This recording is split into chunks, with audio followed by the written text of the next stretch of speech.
Chapter 12. I lay on my straw, but I could not sleep. I thought of the occurrences of the day. What chiefly struck me was the gentle manners of these people, and I longed to join them, but dared not.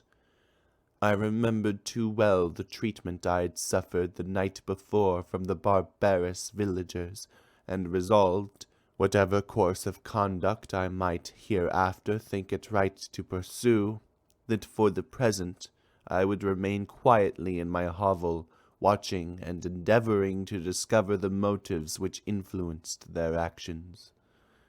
The cottagers arose the next morning before the sun. The young woman arranged the cottage and prepared the food, and the youth departed after the first meal. This day was passed in the same routine as that which preceded it. The young man was constantly employed out of doors, and the girl in various laborious occupations within. The old man, whom I soon perceived to be blind, employed his leisure hours on his instrument or in contemplation. Nothing could exceed the love and respect which the younger cottagers exhibited towards their venerable companion. They performed towards him every little office of affection and duty with gentleness, and he rewarded them by his benevolent smiles. They were not entirely happy. The young man and his companion often went apart and appeared to weep. I saw no cause for their unhappiness, but I was deeply affected by it. If such lovely creatures were miserable, it was less strange that I, an imperfect and solitary being, should be wretched. Yet, why were these gentle beings unhappy? They possessed a delightful house, for such it was in my eyes, and every luxury. They had a fire to warm them when chill, and delicious viands when hungry. They were dressed in excellent clothes, and still more, they enjoyed one another's company and speech, interchanging each day looks of affection and kindness. What did their tears imply? Did they really express pain? I was at first unable to solve these questions, but perpetual attention and time explained to me many appearances which were at first enigmatic. A considerable period elapsed before I discovered one of the causes of the uneasiness of this amiable family. It was poverty, and they suffered that evil in a very distressing degree. Their nourishment consisted entirely of the vegetables of their garden and the milk of one cow, which gave very little during the winter, when its masters could scarcely procure food to support it. They often, I believe, suffered the pangs of hunger very poignantly, especially the two younger cottagers, for several times they placed food before the old man when they reserved none for themselves. This trait of kindness moved me sensibly. I had been accustomed during the night to steal a part of their store for my own consumption, but when I found that in doing this I inflicted pain upon the cottagers, I abstained and satisfied myself with berries, nuts, and roots which I gathered from a neighboring wood. I discovered also another means through which I was enabled to assist their labors. I found that the youth spent a great part of each day in collecting wood for the family fire, and during the night I often took his tools, the use of which I quickly discovered, and brought home firewood sufficient for the consumption of several days. I remember the first time that I did this, the young woman, when she opened the door in the morning, appeared greatly astonished on seeing a great pile of wood on the outside. She uttered some words in a loud voice, and the youth joined her, who also expressed surprise. I observed with pleasure that he did not go to the forest that day, but spent it in repairing the cottage and cultivating the garden. By degrees I made a discovery of still greater moment. I found that these people possessed a method of communicating their experience and feelings to one another by articulate sounds. I perceived that the words they spoke sometimes produced pleasure or pain, smiles or sadness in the minds and countenances of their hearers. This was indeed a godlike science, and I ardently desired to become acquainted with it, but I was baffled in every attempt I made for this purpose.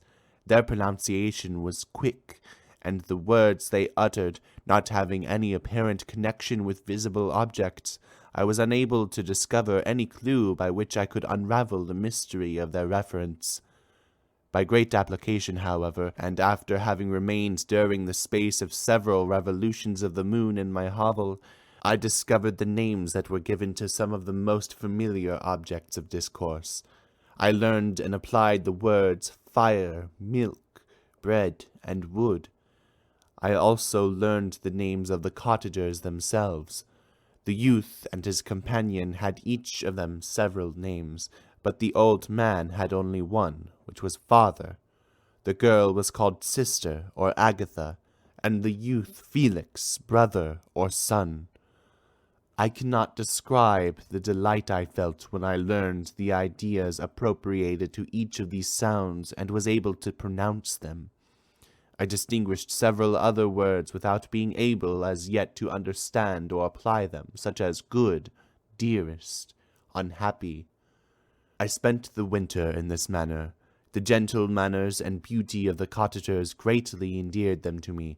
When they were unhappy, I felt depressed. When they rejoiced, I sympathized in their joys. I saw few human beings besides them, and if any other happened to enter the cottage, their harsh manners and rude gait only enhanced to me the superior accomplishments of my friends. The old man, I could perceive, often endeavored to encourage his children, as sometimes I found he called them, to cast off their melancholy. He would talk in a cheerful accent, with an expression of goodness that bestowed pleasure even upon me. Agatha listened with respect, her eyes sometimes filled with tears, which she endeavored to wipe away unperceived. But I generally found that her countenance and tone were more cheerful after having listened to the exhortations of her father.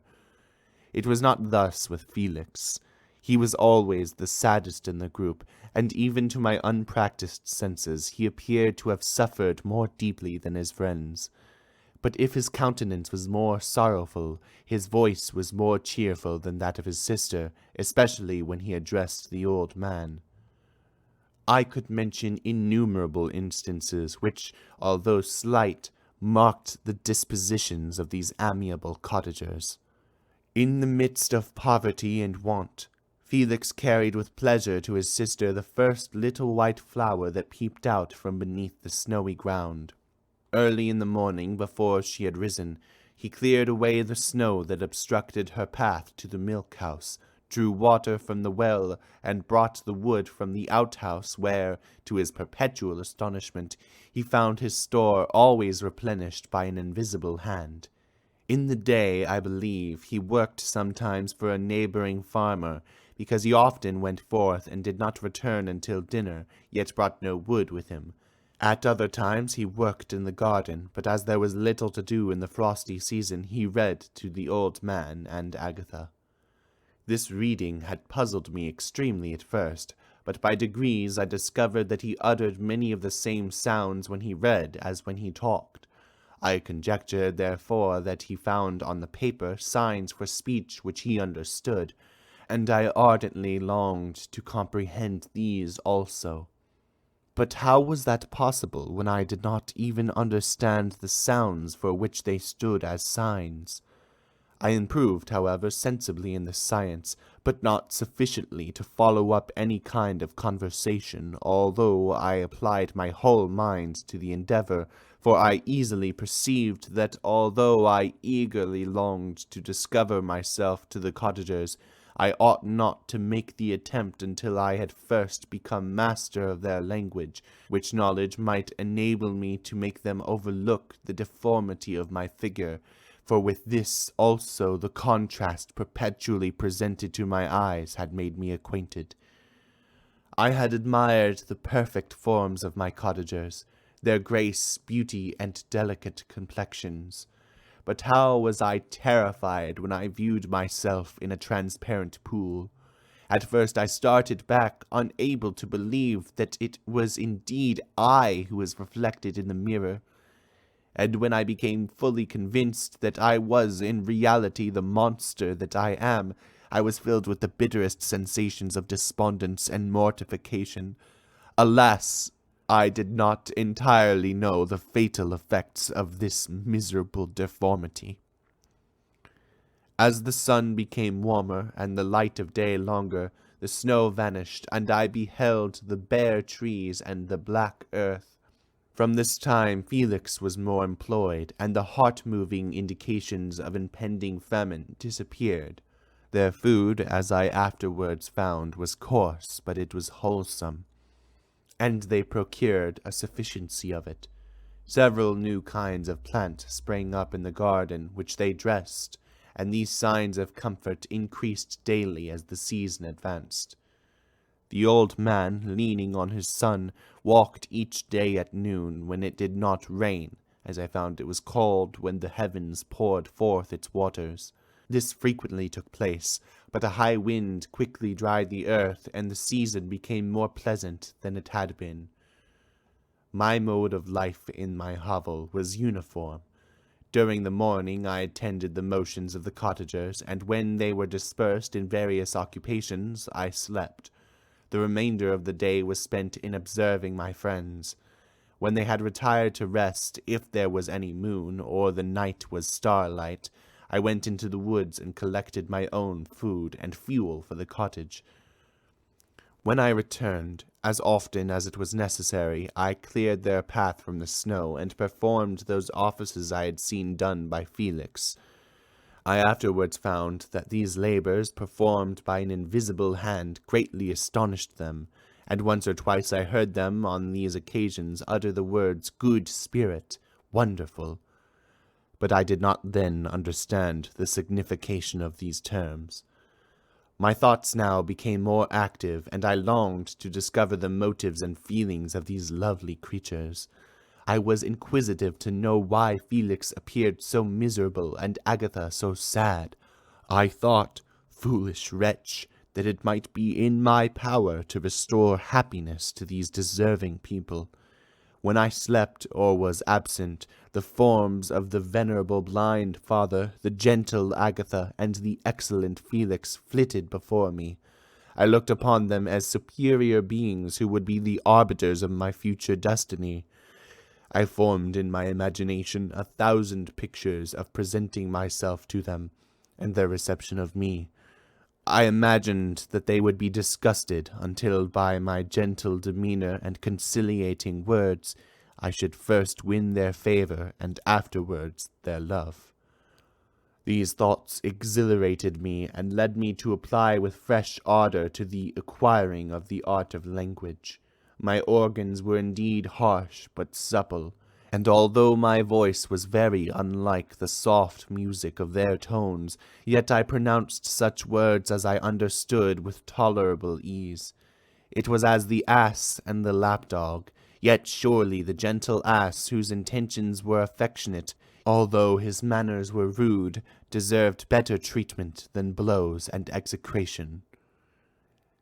The pleasant showers and genial warmth of spring greatly altered the aspect of the earth. Men who before this change seemed to have been hid in caves dispersed themselves, and were employed in various arts of cultivation. The birds sang in more cheerful tones, and the leaves began to bud forth on the trees.